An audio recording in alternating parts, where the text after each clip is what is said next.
It's a new day for you. Or maybe it's not. Maybe you're watching these all at the same time. But it's not a new day for me. I'm back. I'm going to read you the last two chapters for this week. 33 and 34. Are you ready? Last it ended with Danger, Danger, Danger. Project PX, K. He knows. Chapter 33. He knows, May whispered, trying hard not to shriek. Emmett is telling us that the Hisser knows about Project PX, about Kay. We were on our feet in seconds, stumbling towards the kitchen window and out onto the fire escape. I caught a glimpse of the clock on the wall as we left. It was 10 minutes to midnight. Thankfully, Vinny and Baby Lou didn't stir during our noisy escape to the roof. When we get to the Moore School, I began, barely able to find my voice as it gripped my throat. We need to move them safely out of the building. At the same time, we cannot let Project PX, whatever it is, fall into the wrong hands. It was my fault. I knew now that it had to be. But at the same time, this knowledge gave me a determination as strong as steel. I'd keep my cousin safe and all of the Secret Six safe, even if it took every ounce of strength that I had. And we need to finish off the Hisser and his henchmen too, Akiko said, because if we don't stop them, they'll just come back stronger next time. We stood closer together, forming our familiar triangle, shoulders touching. The night was warm and the moon shone bright on our faces as we looked into another's eyes. Finished chewing already, Akiko, said May, her voice impatient. It's been a tough day, and Lorna Doones are the best cookies ever made, Akiko said, her mouth full. Finally, she swallowed and dusted off the crumbs on her lips. Okay, I'm ready. All three of us seemed to know what to do now. Reaching into the center, we grabbed a hold of one another's right hands, and just as we connected, the familiar surge of electricity pulsed into my veins. May's eyes were bright, and Akiko's raspy breathing was louder than ever. Cape, I whispered into the night. Mask, said Akiko. Boots, declared May. Nothing happened. The quiet thrumming played in my ears, but where was the burst of light, the swirling air? We've lost it, said Akiko. I knew it was too good to be true. No, we haven't lost it, corrected May. We're just not doing something right. We clasped our hands tighter at the center of our triangle, and we each threw our left arm over the shoulder next to us. For Hantuma, said May. Right, added Akiko, sounding hopeful, and hopscotch. And for Zenobia and the Palomino, I urged. Nova, the Sun Chaser, Miss Smash. The familiar yellow glow hummed around us, but our clothing was still the same. What were we doing? Maybe it's because you were still eating, glared at Akiko. Do you still have, May said, glaring at Akiko. Do you still have any cookies left in your hands?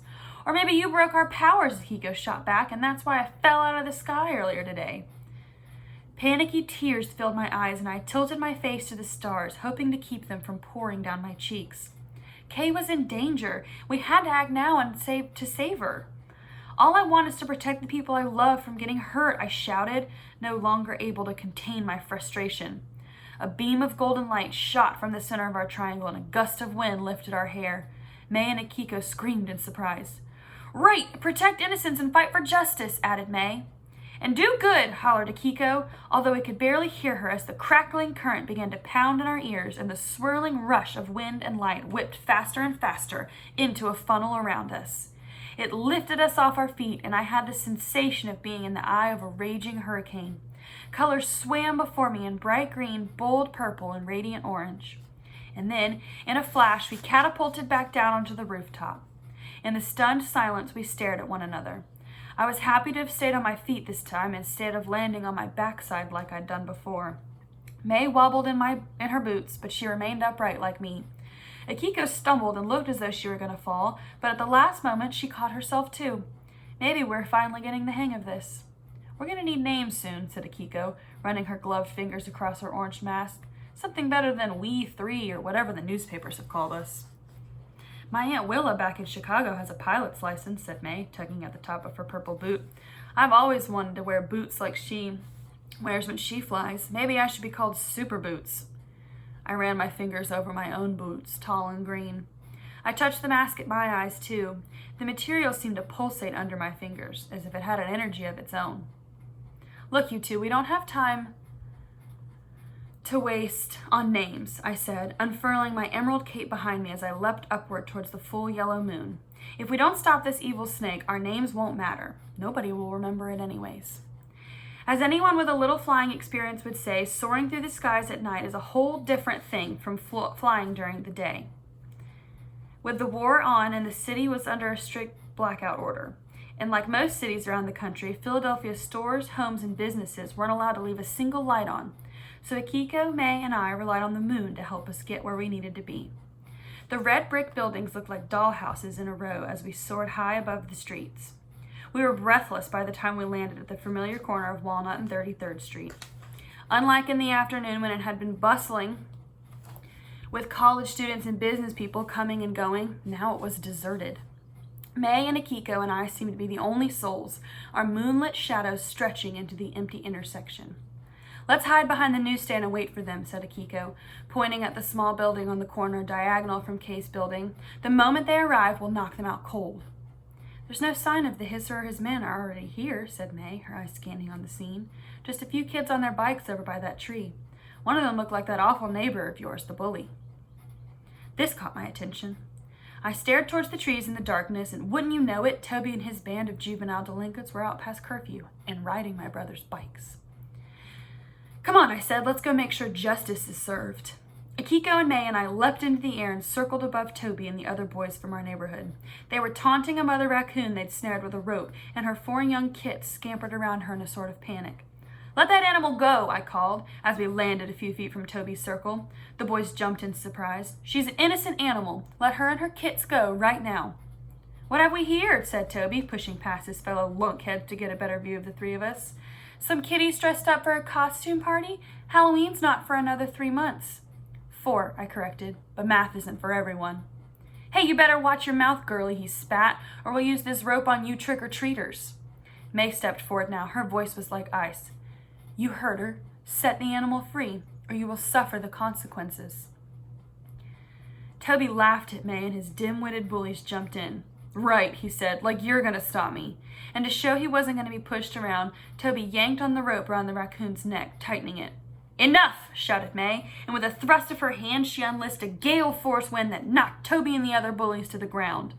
As they climbed to their feet, Akiko transformed into a bowling ball and knocked Toby out at the knees. Again, he fell to the ground, this time scraping the palms of his hands. "Ouch!" he cried. "That really hurt."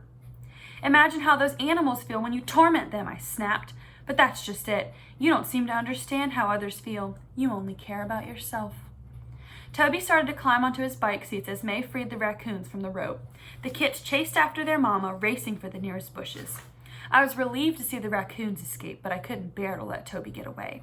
So I scooped up all 5 of the bikes, including the red ones that belonged to Vinny and Baby Lou, and held them above my head as I hovered in the air. "I understand not all these bikes are your own," I said in a voice that was low and steady. I didn't want to lash out in anger, the way I had at Gerda's diner. I tried to be more like Zenobia and the Palomino, and like so many of the superheroes I admired, using power for justice, not vengeance. "Tomorrow morning, you will return what you've stolen to the rightful owners. If you don't, you'll hear from us again, and we won't be so nice." And just to make sure I was getting through to these knuckleheads, I used a bit of telekinesis, staring at 1, 2, 3, 4, 5, and then flicking my eyes to knock their skulls together. Toby stumbled backwards, staring at me wild-eyed, and then took off running. His not-so-tough lunkheads followed close behind. "What do you plan to do with those bikes?" asked May. "I've got a good idea," I said, adjusting my hold on the bicycles. "After talking to Mr. Hunter last night about the stolen bikes, I thought it might make sense to park these in Toby's bedroom, just to make sure he gets caught." Akiko was so close beside me, as one of the bikes started to slip, she grabbed hold of my arm. If only we could teleport to Toby's apartment right now. With a whoosh filling my ears and a blinding light forcing me to squint, I began to slip downward as if I was on a long slide at the playground, only where I landed wasn't in a familiar park. It was the bathtub of an unfamiliar bathroom. "Josie," whispered a sandpaper voice, "what did you just do?" "It wasn't me," I gasped. "You said it. I think you've got another superpower, just like the Palomino. Teleportation. Only where did it take us?" she croaked. "Let me try again." And then she said something about teleporting to Toby's bedroom, not bathroom. With another whoosh, we seemed to slide through the space again. "This looks about right," I whispered, setting down the bikes beside a boyish-looking bed as quietly as I could. We leaned them together against the wall beneath the photograph of Toby Hunter and his dad going fishing. "Do you think you'll get in trouble?" Akiko asked.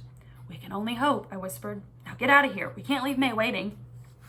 Akiko said something about wanting to teleport back to May, and with a noisy popping sound, she disappeared. I was left alone, standing in the awful silence of Toby Hunter's empty bedroom. Snores from the room next door droned through the wall. What if Mr. Hunter woke up and found me here? I just contemplated climbing back out the open window when another popping sound broke the silence. I think you have to hold on to make this work, Akiko whispered irritably, grabbing my hand. Here we go. And in another flash of white light and a slide down what felt like a twisting chute, we landed right back on the street beside May. That was impressive, she said, clapping her purple-gloved hands. Another power for you, Orange One. I hope that takes care of the bullied and stolen bikes, but now I think it's time we get back to protecting Kay and the computers. Come on. May was right. We couldn't afford to waste another moment where the hisser was concerned. We raced back to the corner and stared at the Moore School's red brick walls. The street was still quiet, and the full moon hung just above the treetops. We've got to work together to fight him, I whispered. We know that it's not just the hisser who's after Project PX, but the Duke and his henchmen too. Whatever that secret project is, it's too important to let a bunch of Nazis make off with it. The silence was eerie as we crossed towards the school's darkened front doors. The only sound was the faint whistle of a train in the distance. The blinds must have been drawn tight because no light filtered onto the street. Oh, listen, here comes a dog and its owner.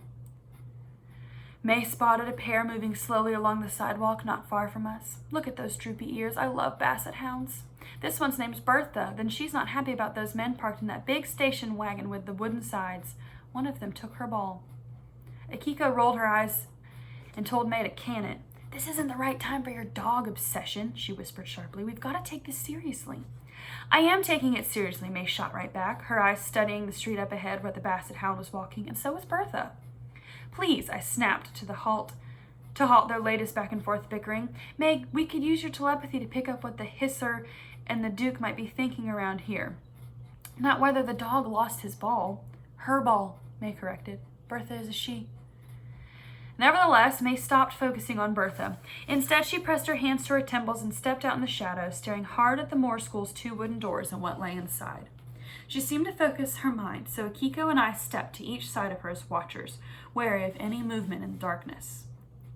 Trying to find the hisser, what he's thinking, May said slowly. Then with a start, she grabbed us. Oh no, the hisser and his men are in that big wooden station wagon Bertha saw. They're planning to attack now. A split second, the street transformed from silence to a deafening roar. The brats are back, boomed the hisser, his snake-like form bursting through a round sewer cover in the middle of the road before us. The metal disc clattered onto the street like an oversized coin flung by a careless giant, and the force of the thunderous voice hurled us backwards like rag dolls. Our bodies slammed into the wall of a brick building just behind us. The hisser's yellow snake eyes glared, and his scaly serpent's body seemed endless as it burst up and up from the dank underworld. The only difference in his appearance was on the right side of his gruesome head was a red and blistery burn. Immediately I thought of Akiko and her powers with flames. This is the end of the story for you, my tragic Trinity, he hissed. I pulled myself to my feet, rubbing the back of my head. I didn't think anything was broken, but my neck and back throbbed with pain. What's a trinity? Asked Akiko, as May helped pull her to her feet. I've never heard that word before. You know, I said hurriedly, my eyes on the hisser writhing before us. Anything that comes in threes. Like if Hopscotch, Hantuma, and the Nova and the Sunchaser all fought bad guys together as a team. Or Zenobia, the Palomino, and that wolfy sidekick Palomino had. Star, May added. I forgot Palomino had a dog, Akiko grunted. In reply, I like trinities. But before we had time to say anything more, the hisser flicked his dangerous rattlesnake tail and slammed it into the building just above our heads. Wood and bricks exploded into the air and then crashed down around us. Say your goodbye, girlies, he laughed, his voice hitting us like a punch. Again, we staggered backwards from the force, because this battle is for grown-ups only. I picked up bricks in each hand as Akiko and May pulled themselves upright. They came to stand on either side of me, holding bricks of their own. And while staring at the hisser's slimy, slithering form made my knees want to buckle, I felt stronger knowing May and Akiko were beside me.